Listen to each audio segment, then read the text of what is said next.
Je te montre comment acheter en Chine et venir revendre en 2025. En 2025, ne sois plus un obstacle pour les autres. Sinon, ils vont t'allumer. Alors, je t'invite à suivre la vidéo jusqu'à la fin. Tu sauras comment tu peux désormais faire des commerces avec la Chine. Donc, suis-moi jusqu'à la fin. Donc, d'abord, nous allons commencer par les éléments indispensables pour importer en Chine. Donc, dans le chapitre 1, on va voir près de 5 modules. Donc, on va voir les éléments que je vais mettre d'abord. Donc, dans le chapitre 1, module 1, par exemple, donc M1, les éléments indispensables pour acheter en Chine.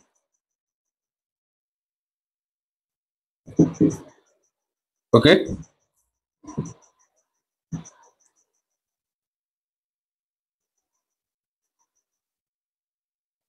Voilà, pour acheter en Chine. Donc, les éléments indispensables. Donc, dans les éléments indispensables, d'abord, il faut savoir qu'il te faut un téléphone Android. Je pense que tu as déjà un téléphone Android. Voilà, pas sur TikTok ou bien sur WhatsApp. Donc, il te faut un téléphone Android et une connexion Internet. Donc, ça, je pense que ce sont des éléments que tu as déjà. Donc, c'est les bases qui sont là. Je pense que tu as ça déjà. Et il te faut une carte prépayée. Donc, une carte prépayée, par exemple. Donc, une carte prépayée.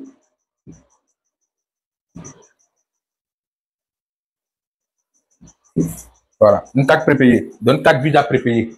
Donc, quand on parle de carte Visa prépayée, c'est quoi? C'est une carte que tu vas mettre de l'argent d'abord dessus avant de pouvoir l'utiliser. Voilà, c'est pas une carte de crédit où tu peux utiliser à la fois rembourser. Mais ça, c'est une carte prépayée. Donc, la carte prépayée, lorsque tu fais l'achat, tu mets de l'argent dessus, le montant exact, tu finis, tu utilises, tu les déposes. Tu vois un peu. Ça t'évite les choses de piratage, Internet, et puis bon, les gens vont vider ton compte bancaire pour rien. Donc, tu vois un peu. Donc, déjà, l'élément indispensable, il te faut une carte Visa. Donc, avant même de chercher peut-être à penser à acheter en Chine, il faut ça d'abord. Donc, tu dois penser à avoir ta carte Visa. Et ta carte Visa, c'est simple. Il y a Diamo qui est là, que je vais mettre le lien, l'affiliation en dessous de cette vidéo, que tu pourras aller passer ta commande. Voilà, mais déjà, tu as la carte virtuelle. La carte virtuelle te permet de faire des achats, je pense que dessous de 200 000. Voilà, si tu vas aller au-delà de ça, il faut de la carte physique. Donc, ça, c'est très important d'abord. Maintenant, je vais parler de la boîte postale. La boîte postale, par exemple, pour ceux qui veulent l'acheter sur AliExpress, parce qu'on va voir les différentes plateformes. OK? Voilà. Pour ceux qui veulent l'acheter sur AliExpress. Donc, si tu ne souhaites pas acheter sur AliExpress, ne crois pas ça. Voilà. Si tu veux acheter uniquement sur Alibaba, alors tu t'intéresses pas à la boîte postale. Donc, la boîte postale, selon ton pays, ils pensent qu'il y a un service qui est là, vous pouvez aller ouvrir votre boîte postale. OK. Donc, la boîte postale, on met quoi dessus? Maintenant, on va passer maintenant sur quel site passer les commandes en fait. OK. Donc, on va parler du module 2. Donc, les sites en fait qui sont importants, qui sont en Chine par exemple, que vous pouvez effectuer les achats dessus facilement. Il y en a plusieurs. Mais on va se focaliser sur un module 2 qui est Alibaba et AliExpress. OK. Voilà. OK. On va se focaliser sur Alibaba et AliExpress. Donc, ce sont ces deux plateformes-là sur lesquelles nous allons passer. OK. Ouvrir notre compte et puis maintenant, chercher des produits et enfin, par exemple, passer des commandes. Donc, pour ouvrir le compte, c'est simple, vous partez sur alibaba.com, aliexpress.com, vous partez, vous suivez les instructions, vous allez créer votre compte. Donc, ça, c'est le module 2. Donc, après ça, maintenant, comment reconnaître, par exemple, un fournisseur fiable? OK? Donc, un fournisseur fiable ou bien un vendeur fiable. OK? Il y a plusieurs éléments qu'il faut regarder. Déjà, il y a le côté vérifié, c'est-à-dire que s'il est vérifié déjà, ça, c'est un premier point. Après ça, OK? Donc, comment reconnaître? Comment reconnaître?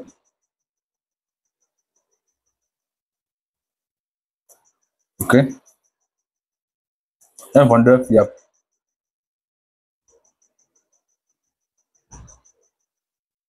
OK?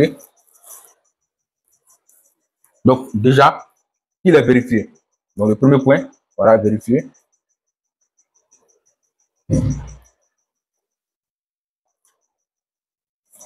Il est vérifié. Après ça, maintenant, nous allons voir les commentaires.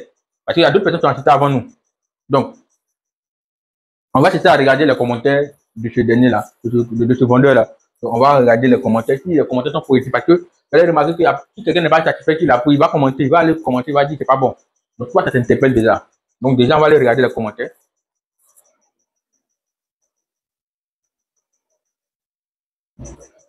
On va aller regarder les commentaires, tout, c'est bon. Maintenant, on a fini par exemple, vérifier, voir si le dernier est vérifié. Parce qu'on parle de vérifier là, pourquoi? Parce que, Alibaba, ce qui s'est marqué vérifier, c'est que ce dernier-là a déjà subi une vérification de la part de Alibaba. Voilà. Vérifier tout ça, si c'est bon. Voilà, on peut supposer que le dernier-là est déjà un peu sur la bonne voie. OK? Voilà. Et après ça, maintenant, on va essayer de discuter avec ce dernier-là, le fournisseur-là, voir les prix des produits, tout. Parce que souvent, les prix que les gars affichent ne sont pas exactement, en fait, le prix réel. Voilà, soyons clairs, soyons véridiques, parce que souvent, tu vas voir, on met peut-être de 1000 francs, 1000 francs. Bon, si vous avez paramétré votre téléphone, on appelle ça comment la même, votre Alibaba en France, il faut y aller voir peut-être ça comme ça, intervalle peut-être de 1000 francs peut-être à 500 comme ça, un truc comme ça. Voilà. Donc, il vous dit peut-être que vous prenez quantité 10 pièces, son prix est là, si vous prenez 99 pièces, son prix est là en fait. Donc, vous voyez que si tu peux te focaliser simplement sur le prix qui est là déjà pour dire, bon voilà, c'est moins cher ou bien non. Quand tu vas rentrer en contact avec le dernier, tu vas voir, il y a les distributeurs qui disent maintenant le vrai prix. Maintenant, voilà, en fonction de la quantité que tu veux prendre, tu pourras maintenant négocier en fait. Donc, soyez des bons négociateurs, soyez des bons chercheurs, et puis bon voilà, vous allez voir que voilà, vous allez pouvoir obtenir des choses à bon prix en fait. Donc, vous vérifiez tout, c'est bon, vous discutez avec le fournisseur. Maintenant, si lors de la discussion, par exemple, et que bon, je vais vous dire d'abord déjà, par quel moyen qu'il faut accepter les moyens de paiement. Les moyens de paiement que je vous conseille, c'est Alibaba Trade. Voilà. Donc, c'est Alibaba Trade. On va voir ça. Donc, Trade Assurance.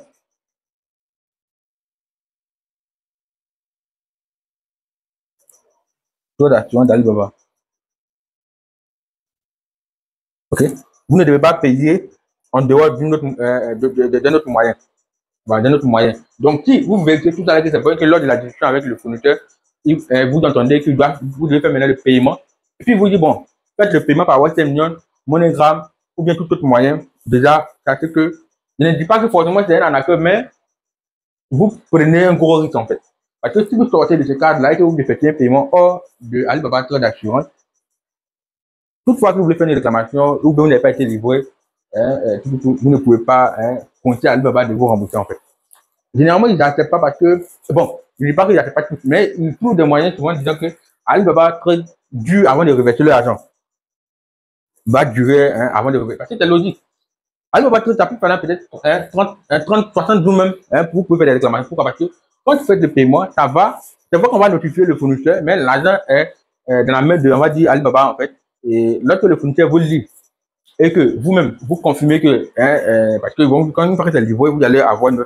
Mais je vous rappelle que si ils vous ont livré, ils vont pas, peut-être que vous allez passer par une transitaire. Donc, on va aborder ce sujet là en même temps. Donc, les moyens d'envoi, je vais revenir sur ça, tout côté paiement, là-bas, c'est côté argent. Donc, les moyens d'envoi, on a DHL et puis bien d'autres. Voilà, et on va parler des transitaires. On va parler des transitaires ici. Ici, les transitaires, c'est eux qui vont réceptionner le colis depuis la Chine. Donc, lorsque vous finissez de discuter avec le fournisseur, tout que vous entendez, que vous avez fait le paiement, vous discutez avec également votre transitaire, il va vous donner l'adresse de son entrepôt en Chine. Vous prenez l'adresse, vous copiez exactement, textuellement, copier-coller. Même un point il va copier-coller. Le fournisseur va prendre et il va vous faire maintenant le formulaire de paiement. Donc, le formulaire de paiement, vous vérifiez également avant de payer. Donc, tout ça, c'est grâce avec Alibaba Trade. Donc, ils vous diront souvent, par exemple, que ça tarde à, voilà pourquoi ils veulent que vous payiez par autre moyen. Non. Payez directement avec Alibaba Trade. Donc, quand vous lui donnez l'adresse, il est censé faire un formulaire de paiement sur Alibaba pour vous donner. Vous cliquez dessus et vous vérifiez si vous êtes tombé, les articles, le nombre d'articles, l'adresse, tout c'est bon. Vous validez, vous payez maintenant. Avec votre carte, vous allez payer Visa. Donc, une fois que vous avez payé, vous allez avoir un suivi de votre produit. C'est Alibaba elle-même, ok, la plateforme Alibaba elle-même. Vous pouvez suivre maintenant votre produit jusqu'à destination. Donc, quand votre produit, le fournisseur va prendre pour aller déposer ça sur le transitaire. Donc, le fournisseur prend, il va déposer ça sur le transitaire. Et je rappelle qu'à ce niveau-là, il y a des frais à payer, mais je ne pense pas que ça dépasse 5 $. Voilà, parce que ça va dépendre de la ville, de là où votre transitaire est. Ok, voilà, de là où votre transitaire est. Donc, il pense que ça ne dépasse pas 5 $, un truc comme ça. Donc, il va prendre, il va aller, donc tout ça, il va mettre ça dans le formulaire de paiement. Hein. Donc, quand il va faire le formulaire de paiement, vous allez voir que livraison, tant, le montant de choses. Donc, pourquoi il envoie, une fois que ça arrive sur votre transitaire, déjà, vous êtes rassuré. Voilà. Sachez que vous êtes déjà rassuré que votre produit va arriver à destination. Maintenant, ça dépend des transitaires aussi. Souvent, il y a des services, peut-être, on peut mettre de vérifier le produit déjà. Si il y a des mecs, voilà, pour les demander s'ils peuvent vérifier pour vous, voir la qualité déjà. Voilà, là, c'est pas encore trop tard. Si c'est pour peut-être retourner au fournisseur, c'est encore plus cher. Donc, il y a des services, c'est pas tous les services de transitaires qui font. Il y a d'autres transitaires, il y a des services supplémentaires qui sont là, qui permettent de reconnaître la qualité de bonne qualité, s'il y avait peut-être acheté de bonne qualité, voir tout ça. Mais tout ça, c'est une parenthèse. Donc, une fois que le colis arrive sur le point transitaire, il faut être rassuré. Donc, le transitaire, maintenant, va vous dire, bon, d'accord, il va envoyer votre colis par, vous allez peut-être lui proposer, soit par bateau, soit par avion. Donc, en fonction du moyen d'envoi, voilà, du moyen d'envoi, il y a son prix aussi, c'est là. Donc, le transitaire, donc, il va vous conseiller beaucoup. Si vous achetez sur Alibaba, de passer par un transitaire. Un transitaire, vous pouvez les avoir sur Facebook, partez sur Facebook, vous cherchez.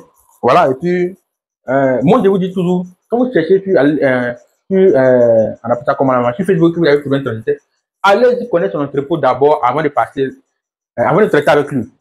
Allez-y connaître son entrepôt d'abord. Parce que de toute façon, quand le colis va arriver, tu vas aller connaître l'entrepôt pour aller récupérer ton colis. Donc, dès maintenant, cherche à aller connaître l'entrepôt où ça est, au niveau de la ville dont tu es. Puis maintenant, tu passes maintenant un traite avec eux maintenant. Là, quand le colis arrive, c'est parti, tu te rends là-bas facilement, tu prends ton colis. Ça, c'est une parenthèse. Donc, les transitaires, quand il va vous dire avion, ou bien bateau, voilà. Donc, ou bien bateau. Ou bien bateau, ouais, un peu. Donc, ça va dépendre de vous. Donc, en fonction du moyen utilisé, voilà, le prix aussi sera là. Donc, si c'est pas peut-être avion, le coût sera plus élevé par rapport à bateau. Parce que, simplement, avion, ça peut venir peut-être en moins de 13 jours. Votre colis est déjà là. Donc, si c'est le colis loulou, en tout cas, je vous déconseille par bateau parce que c'est par kilo. OK? Par kilogramme. Voilà. Voilà, c'est par kilogramme. Voilà. Et maintenant, par bateau, c'est par CBM.